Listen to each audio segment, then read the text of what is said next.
Bonjour Kamal et bonjour à tous les matinaliers.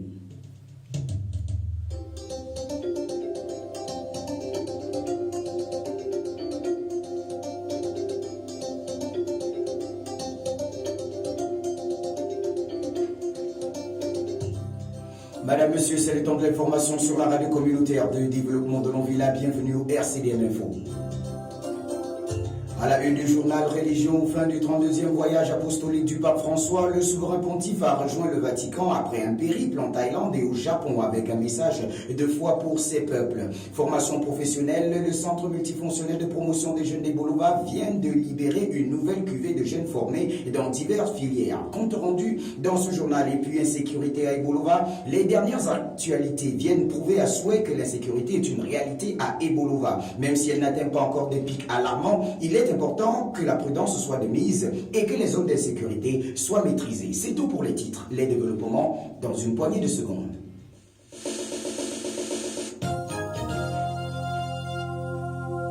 Une fois de plus, Madame, Monsieur, bienvenue à la session d'information sur la radio communautaire de développement de Longvilla. Ouvrons ce journal en religion. Le pape François vient d'achever son périple en Asie, un voyage apostolique qu'il a mené en Thaïlande et au Japon avec le même message de foi pour ses peuples. La rédaction revient sur le contenu de ce voyage apostolique du Saint-Père. C'est dans cet élément.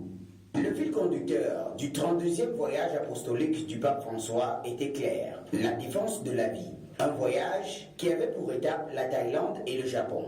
Entre rencontres, cérémonies, célébrations et témoignages, le souverain pontife n'a eu de cesse que de porter le message de la foi aux deux peuples asiatiques, mais aussi d'élever la voix contre le fléau des abus et de l'exploitation des plus petits et des plus pauvres. Le pape n'a pas manqué de souligner avec force l'immoralité de l'usage et de la possession des armes atomiques. Le pape François a tenu à encourager les jeunes à construire un futur basé sur la culture de la fraternité. Il faut noter que dans ces deux pays asiatiques, le souverain pontife a rappelé au monde entier l'importance du dialogue et du rôle de la religion dans le processus de la reconstruction d'un avenir plus juste et respectueux des droits humains Il n'a pas manqué de rappeler que le document d'Abu Dhabi sur la fraternité humaine n'est pas seulement une adresse aux musulmans, mais à tous les croyants, peu importe leur obédience religieuse. L'avion du pape François a atterri en Italie à Rome,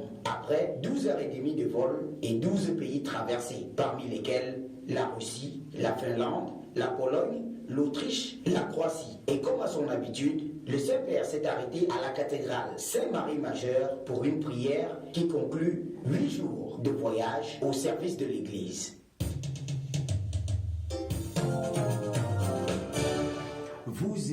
Vous écoutez le RCDM Info. Mercredi 27 novembre 2019, les soutenances au Centre multifonctionnel de promotion des jeunes du Sud se sont donc déroulées. Au total, 7 lauréats ont soutenu avec véhémence à leur thème porté essentiellement sur le domaine informatique. Devant un jury serein, l'activité s'est déroulée dans un calme, il faut le dire, important. Le compte rendu de cette soutenance est avec notre stagiaire Fresnel Ardine Sengue. Tout est parti ce matin avec le discours de la présidente du jury qui, avant de débuter la soutenance proprement dite, a donné certaines directives aux lauréats afin de bien se tenir pendant cette séance. Une fois exécutée, la première exposante, dans une allure confiante, a baladé l'assistance dans son thème axé sur l'importance des outils bureautiques dans un cabinet d'avocat. Ici, chaque passage était sanctionné par des remarques du jury pour fouiller la parfaite connaissance du thème. Non, ce n'est pas une question, ça c'est encore des remarques. Vous avez vu les tabulations, hein? Pourquoi ne pas arranger ça? Et ça c'est quoi même? C'est la table de matière ou c'est le sommaire? Je vois la table de matière, pourtant je retrouve ça en première position. Quand c'est la table de matière, tu mets à la fin du document. Rappelons qu'au total, 7 apprenants, dont un garçon et 6 filles, ont choisi le métier de secrétaire. La cérémonie s'est achevée avec la remise des attestations de fin de formation couronnées par une photo de famille.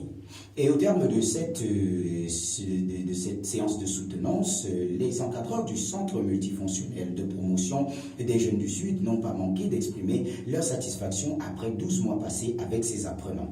Monsieur Etoundi Jibikou Etienne, chef du Centre multifonctionnel de promotion des jeunes régional adjoint, et monsieur Abega Daniel, chef d'atelier informatique CMPG du Sud, s'expriment au micro de notre reporter Fresnel Harding-Sengue.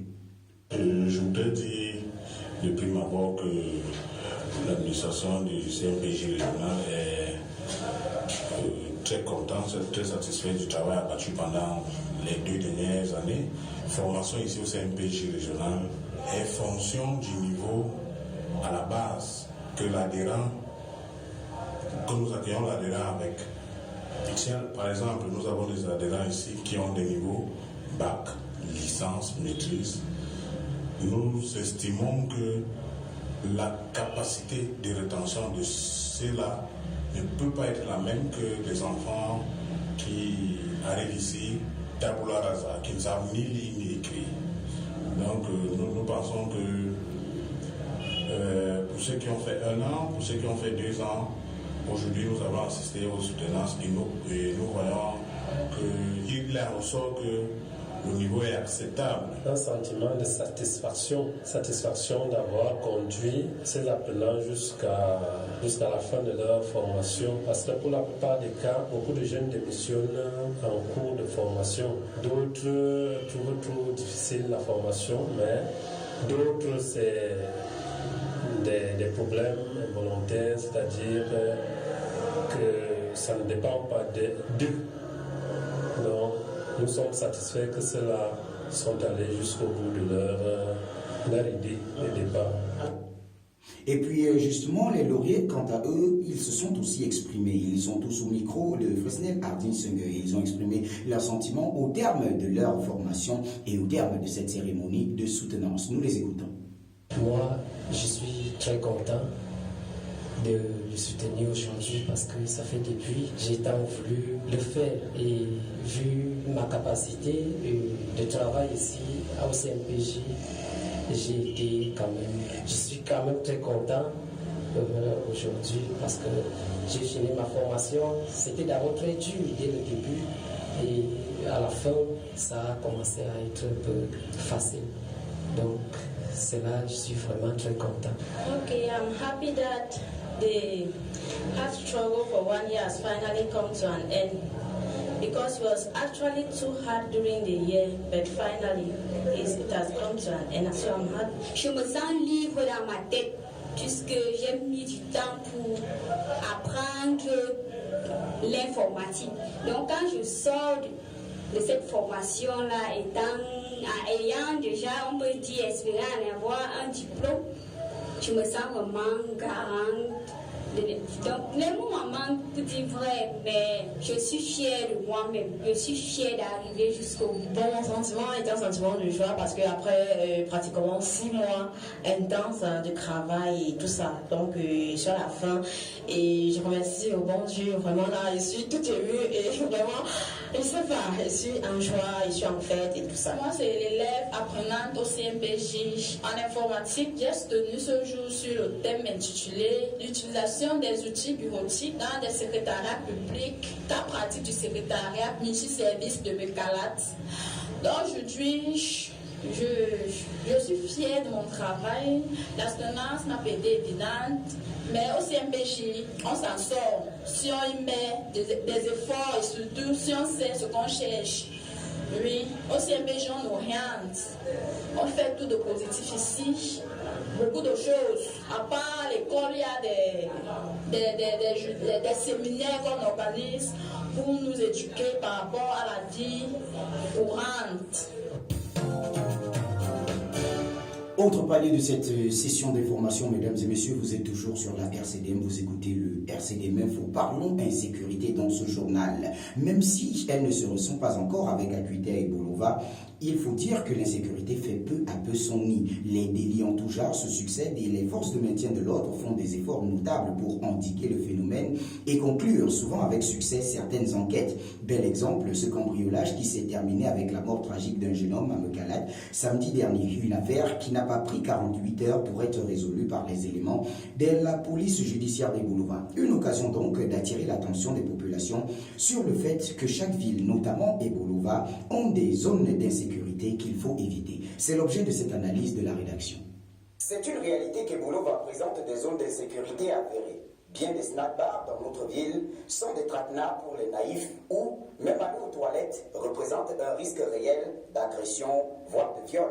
Certains de ces établissements se trouvent même en plein centre-ville. De plus en plus aussi, se retrouver dans certains quartiers à des heures tardives peut faire de vous une proie facile pour des voyous qui sont en train de transformer la cité du chimpanzé pourri en terreau du banditisme, où vol de sacs à main, de porte-monnaie et bien d'autres se sont déjà manifestés. La montée notable de la consommation des stupéfiants et même leur vente sont aussi des indicateurs qu'une certaine délinquance tend à faire son nid à Ebolova. On peut aussi ajouter les cas de morts suspects, les affaires rocambolesques qui tachent l'actualité de ces derniers jours dans le dossier d'une certaine insécurité. Mais il faut l'avouer, les forces de maintien de l'ordre font régulièrement preuve d'une redoutable efficacité en termes de renseignement, d'enquête et d'arrestation de malfaiteurs de tous bords. Des actions à saluer et à encourager. La substance de tout ce constat mène à attirer l'attention du citoyen des Boulouvats sur la nécessité de ne pas soi-même se constituer en victime facile, mais d'adopter des comportements responsables,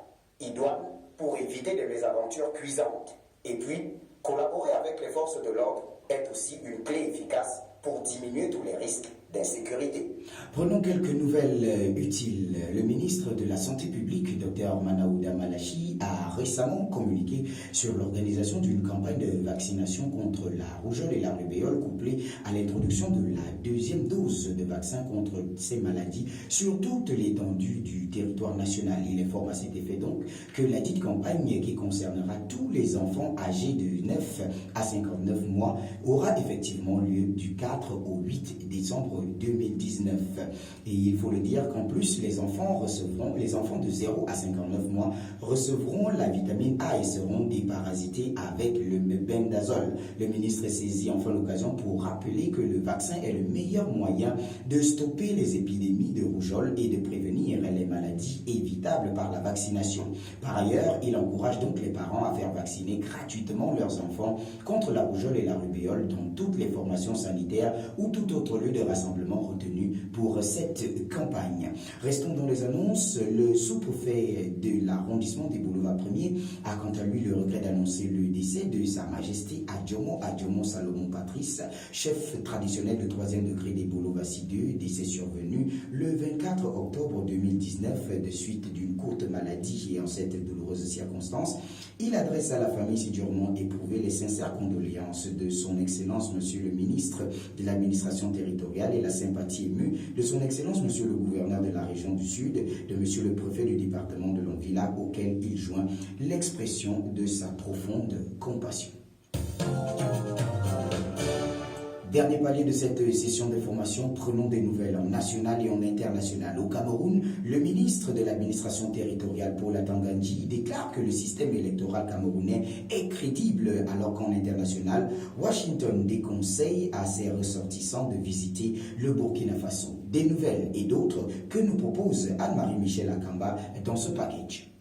En national politique, Olivier Nissak, la pilule est amère pour le régime fraudeur et illégitime actuel. Suite à la rénonciation du mouvement pour la renaissance du Cameroun, MRC, aux élections législatives et municipales 2020, les membres ne cessent de soutenir la décision prise au sommet du parti. Après avoir affirmé que Maurice Kamto a demeuré un homme de principe, Olivier Bibou Nissak revient ce 27 novembre 2019 sur l'ABK Radio garnir d'autres arguments en faveur du parti pour lequel il milite.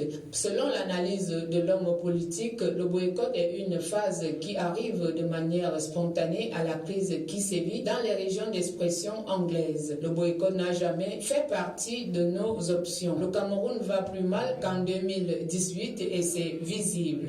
Société, selon Atangandi, le système électoral est crédible. Le ministre de l'administration territoriale l'a souligné ce lundi 25 novembre 2019 à Yaoundé, à l'issue de la première journée de la conférence annuelle des gouverneurs des régions au Cameroun. La réunion semestrielle des gouverneurs des régions se tient en pleine préparation des prochains locales au Cameroun. Pour le ministre de l'administration territoriale, le système électoral camerounais est opérateur public et l'ECAM est crédible au Cameroun. Au lendemain de la convocation du corps électoral, Paul Atangandi avait souligné que le MINAD, en tant qu'acteur au processus électoral, allait accompagner l'ECAM. Il a donc demandé au gouverneur d'accompagner l'ECAM au cours des élections législatives et municipales de 2020. En international, Burkina Faso, Washington déconseille à ses ressortissants de visiter le pays. Le département d'État américain a déconseillé mardi à ses citoyens de ne plus voyager au Burkina Faso, jadis prisé par les touristes, mais proie depuis 2015 à des attaques djihadistes récurrentes. Selon le ministre américain des Affaires étrangères, le Burkina Faso est désormais à l'échelon le plus élevé des menaces pour les voyageurs. En raison du terrorisme, de la criminalité et des enlèvements, a indiqué le département d'État dans un communiqué publié ce mardi 27 novembre. Pape François, l'immoralité de la possession d'armes atomiques sera dans le catéchisme de l'Église catholique. À bord de l'avion, le pape François, de retour d'un voyage hautement symbolique dans les villes de martyrs japonaises de Nagasaki et Hiroshima, a annoncé mardi son intention d'inscrire dans les catéchismes de l'Église le caractère immoral non seulement de l'usage mais même de la possession d'armes atomiques. Le catéchisme de l'Église catholique est le livre d'enseignement officiel qui contient des principes de la foi à l'été 2018. Le pape avait inscrit pour la première fois dans le texte une opposition catégorique à la peine de mort et a appelé l'Église à s'engager pour l'abolir partout dans le monde.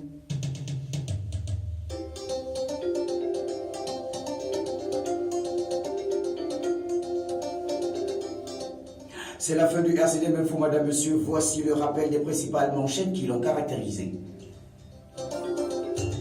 Religion, fin du 32e voyage apostolique du pape François. Le souverain pontife a rejoint le Vatican après un périple en Thaïlande et au Japon avec un message de foi pour ses peuples. Formation professionnelle, le centre multifonctionnel de promotion des jeunes des Bolova vient de libérer une nouvelle cuvée de jeunes formés dans diverses filières. Vous en avez eu le compte rendu dans ce journal. Et puis insécurité, les dernières actualités viennent prouver à souhait que l'insécurité est une réalité à Bolova. Même si elle n'atteint pas encore des pics alarmants, il est important que la prudence soit de mise. C'est l'essentiel qu'il faudra retenir de cette session d'information qui a bénéficié des soins techniques de Jean-Gobin Beng de la